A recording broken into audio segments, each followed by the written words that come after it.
Look, I need to be honest with you right from the start. When Commander Vex told us that a single human was going to turn the tide of this war, I laughed so hard that bioluminescent fluid came out of my breathing slits. 3 years of getting absolutely demolished by the Krellian Empire, and our salvation was supposed to be one bipedal mammal from a backwater planet that had only discovered faster than light travel 6 months ago. Yeah. Sure. And I am the Emperor of the Andromeda Galaxy. But here is the thing about being wrong. Sometimes it hits you like a plasma torpedo to the face. The war had been going catastrophically. And when I say catastrophically, I mean the kind of bad that makes you question whether your species deserves to survive. The Krellian Empire had conquered 47 systems in 2 years. 47. Their ships were faster, their weapons were stronger, and their tactics were, frustratingly, brilliant. We were losing. Badly. I am Commander Throck of the Valerian Defense Fleet, second-class tactical officer aboard the warship Endless Vigilance. My job, theoretically, was to analyze enemy patterns and suggest counter-strategies. My actual job had become watching our ships explode on tactical displays while pretending I had any idea how to stop it. The human arrived on a Tuesday. Well, what we call a Tuesday. Humans apparently have their own bizarre time system that makes absolutely no sense to anyone else in the galaxy. His name was Marcus Webb. Not some complicated designation with 17 syllables and 3 clicking sounds. Just Marcus Webb. Simple. Plain. Utterly unremarkable. He was tall for his species, about 6 feet 2 inches in their measurement system, with dark hair that kept falling into his eyes and a smile that suggested he found something amusing about literally everything. He wore their military uniform, something called a flight suit, and carried a small data pad that he kept tapping with his fingers in an annoying rhythm. Commander Vex brought him to the strategy room during our daily briefing. The daily briefing where we discussed, in increasingly depressing detail, exactly how much territory we had lost in the previous 24 hours. "Officers, this is Lieutenant Marcus Webb from Earth," Vex announced, her scales shifting to a diplomatic purple color. "He has been assigned to our tactical division as part of the new Alliance integration program." I looked at Marcus. Marcus looked at me. He grinned. "Hey there," he said, waving one hand in that peculiar human gesture. "Marcus Webb. Pretty excited to be here." Well, excited is maybe not the right word considering we are losing a war, but you know what I mean. Lieutenant Crix, our weapons specialist, made a sound that translated roughly to confused disgust. "Commander, with respect, what exactly is a human going to contribute to our tactical operations?" Marcus did not seem offended. If anything, his grin got wider. "That is a fantastic question. What am I going to contribute? Probably nothing. Maybe everything. Honestly, I have no idea. But hey, you guys have been doing this for 3 years and losing, so trying something different cannot make things worse, right?" The silence in that room could have suffocated a Xanthian rock whale. "Did he just," Crix began slowly, "admit that he has no qualifications while simultaneously insulting our entire strategic command structure?" "I think he did," I replied, finding myself strangely impressed despite my better judgment. Commander Vex's scales flickered orange, which meant she was either angry or trying not to laugh. With Vex, it was always difficult to tell. Lieutenant Webb comes highly recommended by Earth's military command. Apparently, he has an unusual approach to tactical problem solving. Unusual, Marcus agreed cheerfully. That is definitely one word for it. My commanding officer used other words. Most of them were not appropriate for mixed company. He walked over to our primary tactical display, where we had the current battle lines marked in glowing red and blue. The red, representing Krellian forces, had been steadily swallowing the blue for months. It looked like a particularly aggressive skin disease spreading across the star map. Marcus studied it for approximately 15 seconds. "So," he said, tapping the display with one finger, "you guys have been trying to meet them head-on in conventional fleet engagements, yeah?" That is standard military doctrine, Lieutenant Crick said defensively. Superior numbers and firepower concentrated at strategic positions. Right. Standard military doctrine. And how is that working out for you? The silence returned, heavier this time.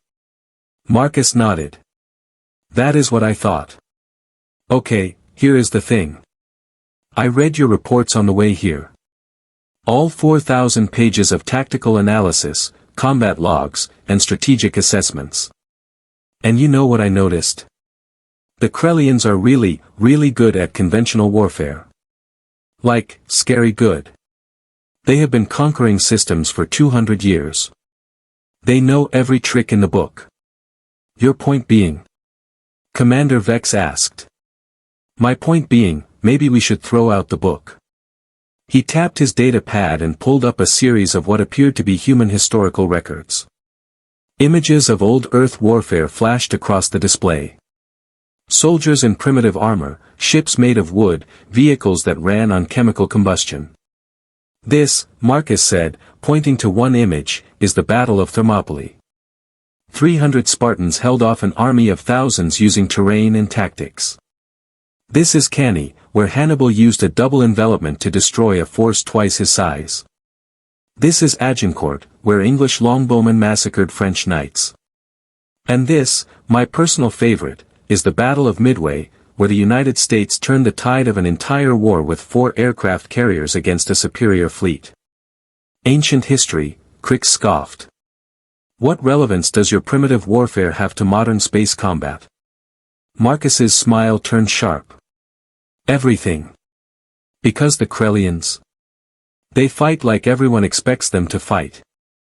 Big fleets, heavy cruisers, overwhelming firepower. They are predictable. And predictable can be beaten. I leaned forward despite myself. How? By being unpredictable. By doing things that make absolutely no tactical sense until suddenly they make all the sense in the world. By making them react to us instead of us reacting to them. He pulled up the current battle lines again. The Krellians are pushing toward the Helios system, right? Correct, Vex confirmed. It is our primary supply hub. If they take Helios, we lose our ability to sustain the fleet. And they know that. And you know that. And everyone knows that. So you are concentrating your forces to defend it. Obviously. Do not. The room exploded with protests. 6 different officers started shouting at once, their translator units creating a cacophony of objections in multiple languages. I just sat there, watching Marcus, trying to figure out if he was insane or brilliant. Probably both. Commander Vex raised one claw for silence. Explain, Lieutenant. Quickly. Marcus pulled up a 3-dimensional star map, highlighting several systems. The Krellians have extended their supply lines across 19 systems. They are maintaining occupation forces, supply depots, and communication relays across hundreds of light years. It is impressive. It is also vulnerable. He traced a line through the map, highlighting 3 specific systems that sat along the Krellian supply route. Deneb Station, Arcturus Junction, and the Sirius Depot. These 3 systems form the backbone of their logistics network. They are defended, sure, but not heavily. Why would they be? We have been too busy trying to save Helios to attack their rear. You want to abandon Helios and attack their supply lines? Crix asked incredulously. That is suicide. No, Marcus corrected. I want to fake defending Helios while actually attacking their supply lines. We put up a minimal defense at Helios, just enough to make it look convincing. Meanwhile, we take our fastest ships, load them with marines and demolition teams, and we hit all 3 supply stations simultaneously. The Krellians will just resupply from their core worlds, another officer pointed out. Eventually, yes. But that takes time. Time during which their forward fleets are suddenly operating without proper ammunition, fuel, and reinforcements. And while they are scrambling to fix their logistics problem, we take back the systems they left poorly defended behind their advance. I ran the numbers in my head. It was insane. It violated every principle of defensive warfare. It meant sacrificing our primary supply hub, at least temporarily. It meant splitting our forces. It meant trusting that the Krellians would not see it coming. It also might actually work. This is the stupidest plan I have ever heard, I heard myself saying. I love it. Commander Vex's scales shifted to amber, which meant she was thinking. Thinking hard. The Admiralty will never approve this. Then do not tell them until after it works, Marcus suggested helpfully. Easier to ask forgiveness than permission. That is a human saying. You want me to commit treason. I want you to win. But hey, treason works too. Vex stared at him for a long moment. Then she started laughing, a deep thrumming sound that vibrated through the deck plating. You humans are absolutely insane. We get that a lot. So, are we doing this or what? The plan, which became known as Operation Backfire, launched 72 hours later. We moved our main fleet into defensive positions around Helios, putting on a good show of preparing for a massive defensive stand. Meanwhile, 3 strike groups, each consisting of fast attack ships and carrier vessels loaded with Marines, positioned themselves at the edge of Krellian-controlled space. I was assigned to Strike Group Theta, targeting the Deneb station. Marcus came with us, much to the dismay of our captain, a grizzled veteran named Torval who had been fighting Krellians since before I was hatched. If this goes wrong, Torval informed Marcus flatly, I am going to personally throw you out an airlock. If this goes wrong, I will save you the trouble and do it myself, Marcus replied. But it is not going to go wrong. How can you be so confident? Marcus pulled up a data file on his pad. Because I know something about the Krellians that your intelligence reports missed. And what is that? They are not just warriors. They are bureaucrats. Their entire empire runs on strict protocols and procedures. Chains of command, requisition forms, authorization codes. And bureaucracies? Bureaucracies are slow. When we hit these supply stations, it is not going to be the response time that saves them. It is going to be the amount of time it takes for the local commander to request authorization from the sector commander to request emergency reinforcements from the fleet commander. By the time they get approval to breathe, we will be gone. Torval grunted. And if you are wrong? Then you get to say you told me so while we are both dying horribly. We dropped out of faster than light exactly 3.7 light minutes from Deneb station, right on schedule. The station was massive, a sprawling complex of docking bays and storage facilities orbiting a barren moon. Scans showed minimal defensive forces. 2 corvettes and a handful of fighters. Marcus had been right. The Krellians had not expected anyone to be stupid enough to attack this far behind their lines. All ships, commence attack run, Torval ordered. Weapons free. Our fighters screamed out of the launch bays, plasma cannons lighting up the darkness. The Krellian corvettes scrambled to respond, but they were outnumbered and caught completely off guard. Within minutes, both ships were drifting debris. Marines in assault pods launched toward the station. I watched on the tactical display as they breached the outer hull and began fighting their way inside. The plan was simple.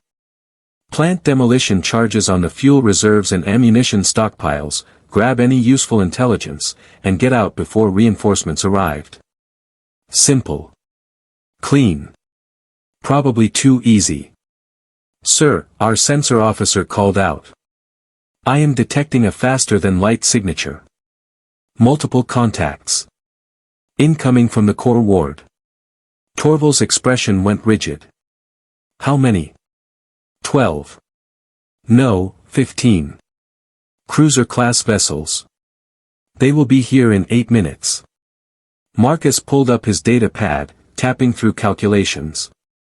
That is way too fast. They should not have been able to respond this quickly. Apparently your theory about bureaucratic delays was wrong, Torval said coldly. I expected Marcus to look worried. Panicked, even. Instead, he looked excited. "No," he said slowly. "No," they responded exactly as fast as bureaucracy would allow. "Which means..." He stopped, his eyes widening. "Oh, this is perfect." "What is perfect about 15 enemy cruisers about to arrive?" "They pulled those ships from somewhere. Somewhere close. Somewhere important." Marcus pulled up the star map, tracing fleet positions. They had a reserve force stationed 2 systems over. Which means they just weakened their defensive line along the Helios approach vector. He opened a communication channel. "Strike Groups Alpha and Beta, this is Webb. Execute Phase 2 immediately. I repeat, execute Phase 2 now." "Webb, what are you doing?" Torval demanded. "Winning. Probably. Maybe. We are about to find out." The next 4 minutes were the longest of my life, and I have been in 3 different wars and 1 unfortunate incident involving a malfunctioning gravity generator and a diplomat's ceremonial banquet. Trust me, those 4 minutes felt longer. Marcus was frantically coordinating with the other strike groups while simultaneously tracking the incoming Krellian cruisers. His fingers moved across his data pad so fast I could barely follow them. Meanwhile, our Marines were still inside Deneb Station, planting enough explosives to turn the entire facility into the galaxy's most expensive fireworks display. "Marines, status report," Torval barked into the communications channel.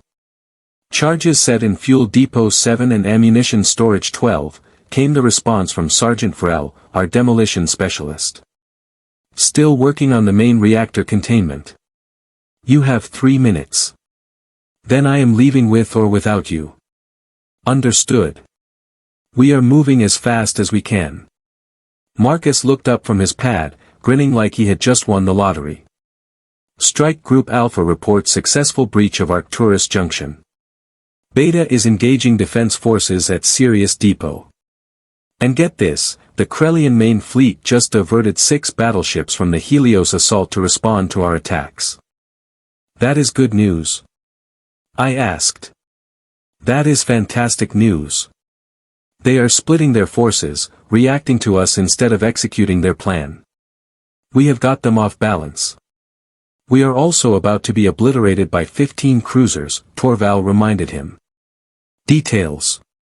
Minor details." Marcus pulled up a tactical overlay, showing the incoming enemy fleet's trajectory. "Okay, here is what we are going to do. It is going to sound insane." "Everything you suggest sounds insane," Torval muttered. "Fair point. So those cruisers are coming in hot, right? Full military burn, weapons charging, ready to blow us into our component atoms. They are angry, they are focused, and they are not thinking clearly. Again, how is this good?" Marcus highlighted a section of space between us and the incoming fleet. "Because angry people make mistakes. We are going to jump to faster than light, but not away from them. We are going to jump past them, deeper into Krellian territory." The bridge went silent except for the humming of the ship's engines. "You want to jump further into enemy space," Torval said slowly, "with 15 cruisers chasing us, while we are carrying Marines who just blew up their supply depot." "Yep. That is, without question, the stupidest tactical decision I have ever heard." "I know, right? It is brilliant. See, they are expecting us to run back to friendly space. Their entire intercept vector is calculated on that assumption. If we jump the opposite direction, it is going to take them at least 15 minutes to reorient and pursue. 15 minutes where we can loop around through the Kepler drift, which their cruisers are too big to navigate safely, and come out behind their lines near the Vega sector. The Vega sector is heavily fortified. It was heavily fortified. But remember those 6 battleships they just pulled from Helios?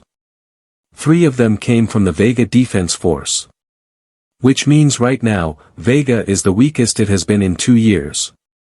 Marcus's grin got impossibly wider.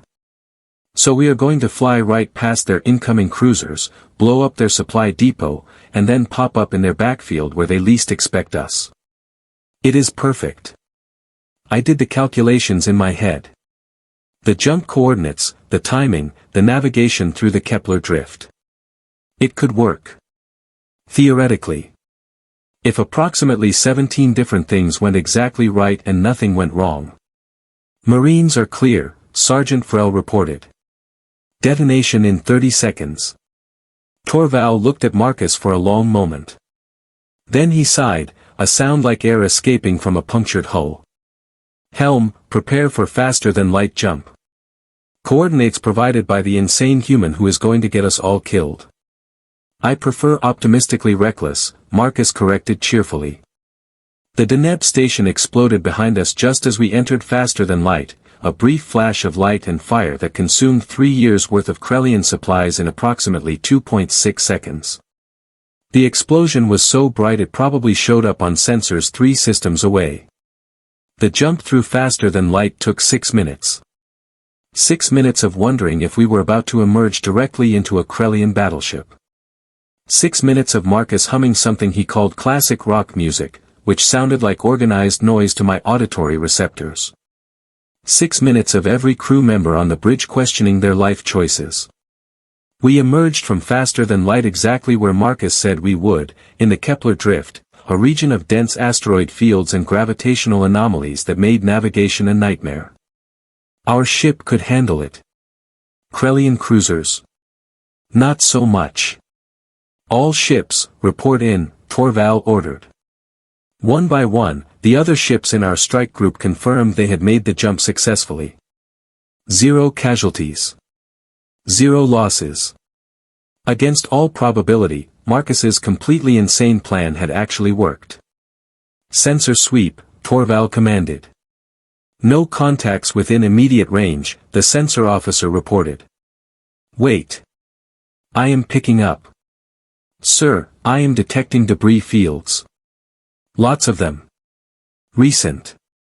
What kind of debris? Krellian ships. Looks like 8, no, 10 vessels. Destroyed within the last hour. Marcus and I exchanged looks. Strike groups Alpha and Beta, I said. Has to be, Marcus agreed. He opened a fleet-wide channel. All strike groups, this is Webb. Status report. Commander Vex's voice came through, and I could hear the satisfaction in her tone even through the translator. Lieutenant Webb, I am pleased to report that both Arcturus Junction and Sirius Depot have been successfully destroyed. Additionally, Strike Group Beta engaged and eliminated a Krellian supply convoy near Sirius. Total enemy losses, 18 ships and 3 major supply facilities. The bridge crew erupted in cheers. Even Torval allowed himself a small smile. Outstanding work, Commander, Marcus said. Now comes the fun part. There is more. Vex asked. Always more. The Krellian fleet at Helios is going to be running critically low on supplies within 48 hours. Their forward bases are in chaos. And we have 15 very angry cruisers searching for us in completely the wrong part of space. I suggest we press the advantage. What do you have in mind? Marcus pulled up the tactical display, showing the current positions of all known Krellian forces. They are scattered, disorganized, and panicking.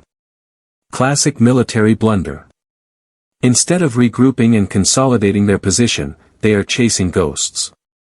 So we hit them again. And again. And again.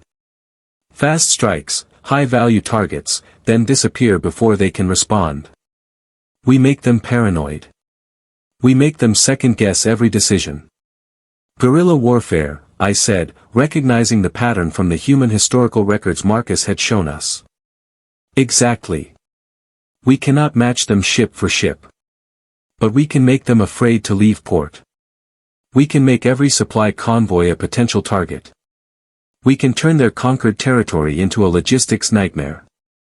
Over the next 3 weeks, we did exactly that.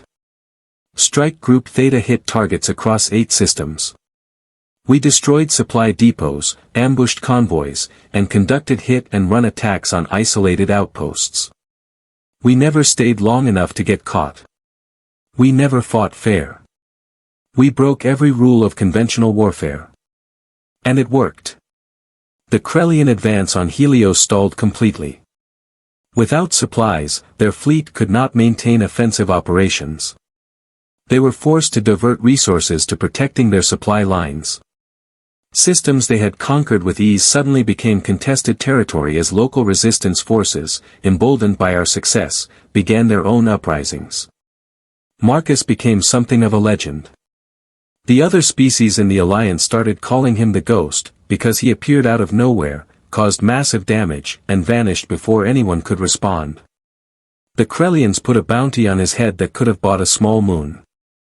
He found the whole thing hilarious. You realize they want to kill you, right? I asked him one day as we reviewed intelligence reports in the ship's briefing room. Yeah, but they have to catch me first.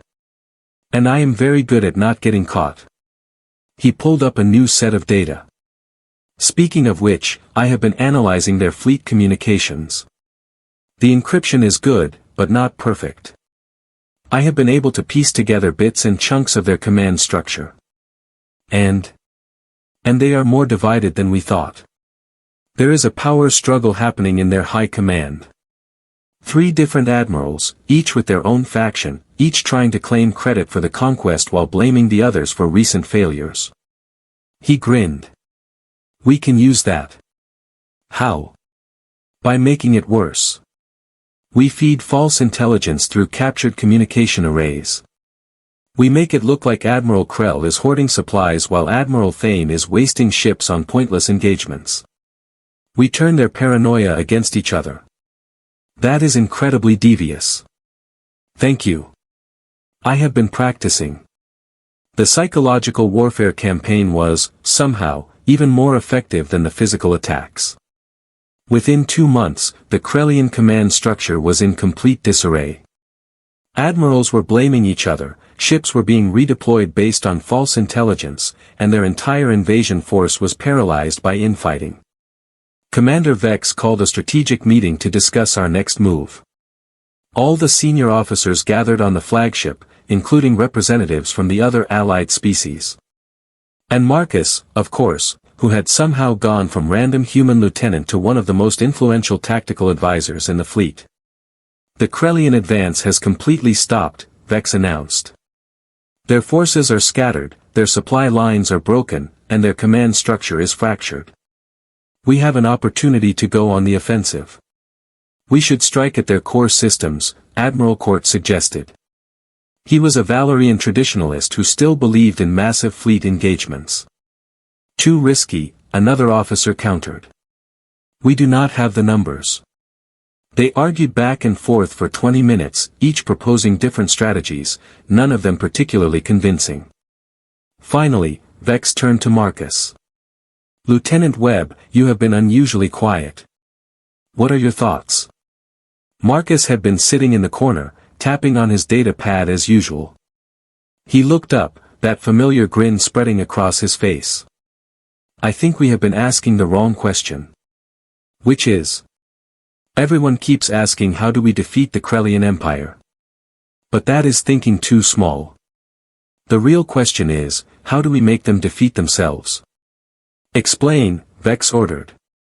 Marcus stood up and walked to the central display. The Krellian Empire is huge, right? 200 years of conquest, hundreds of systems, trillions of citizens. It is impressive. But it is also fragile. Because the whole thing is held together by military force and bureaucratic control. Take away either one, and the entire structure starts to collapse. He pulled up a map of Krellian-controlled space. We have already disrupted their military effectiveness. Now we target their bureaucracy. We hack their administrative systems, corrupt their databases, create chaos in their supply requisitions. We make it impossible for them to govern effectively. Bureaucratic warfare, I said, shaking my head in amazement. You want to defeat a military empire with paperwork. Not just paperwork. We are going to drown them in it. Falsified reports, contradictory orders, missing inventory records. And while their administrators are trying to sort out the mess, we encourage independence movements in their conquered territories. We provide support to resistance groups. We offer amnesty to Krellian officers who want to defect. That could take years, Admiral Court objected. Or it could take months if we do it right. The Empire is already cracking. We just need to push it in the right direction. Vex's scales shifted to deep purple, which I had learned meant she was impressed. This is your plan? Bureaucratic sabotage and political subversion? Combined with continued military pressure, yes. We hit them on every level simultaneously. Military, economic, political, psychological. We do not just defeat them. We dismantle them. The room was silent for a moment. Then Admiral Court started laughing, a deep rumbling sound. This human has more cunning than a Xanthian merchant and more audacity than a Valtorian battle lord. I approve. Operation Cascade, as it became known, launched 1 week later.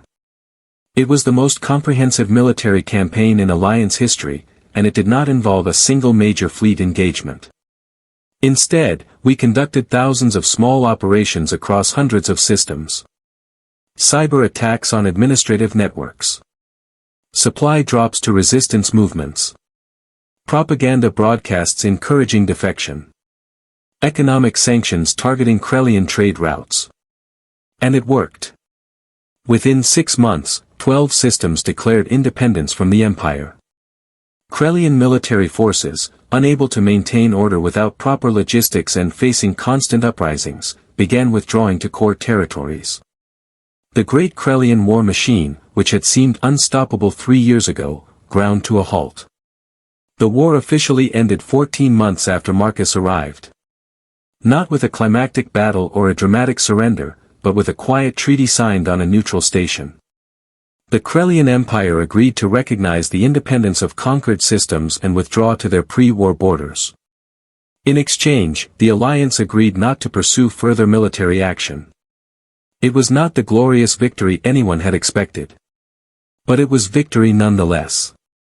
Marcus and I stood on the observation deck of the Endless Vigilance, watching the Krellian fleet depart from what had been contested space just weeks ago. So, I said, you came here, turned our entire military strategy upside down, defeated an empire with bureaucracy and psychological warfare, and became a legend. Not bad for someone who admitted he had no idea what he was doing. Marcus laughed. I never said I had no idea. I said I had no conventional idea. Big difference. Is this how humans always fight wars? Sometimes. When we are smart about it. We have this saying back on Earth. There is no such thing as a fair fight. There is winning and losing. Everything else is just commentary. That is a very cynical philosophy. Maybe. But it kept my species alive long enough to reach the stars. And it ended a war you were losing. He turned to look at me, his expression suddenly serious. You know what the real lesson is here? What? Never underestimate someone just because they are different. Your people had centuries of military tradition and tactical doctrine. And it almost got you conquered. Sometimes the outsider, the one who does not know the rules, sees solutions everyone else missed. I nodded slowly. You are right. We were so focused on fighting the way we always fought that we could not see alternatives. Exactly. And that is what I brought to this war. Not superior technology or brilliant strategy. Just a different perspective. Someone willing to ask stupid questions and suggest insane ideas. Well, your stupid questions and insane ideas saved billions of lives. Marcus grinned again, that infuriatingly cheerful expression I had come to associate with impending chaos and unexpected victory.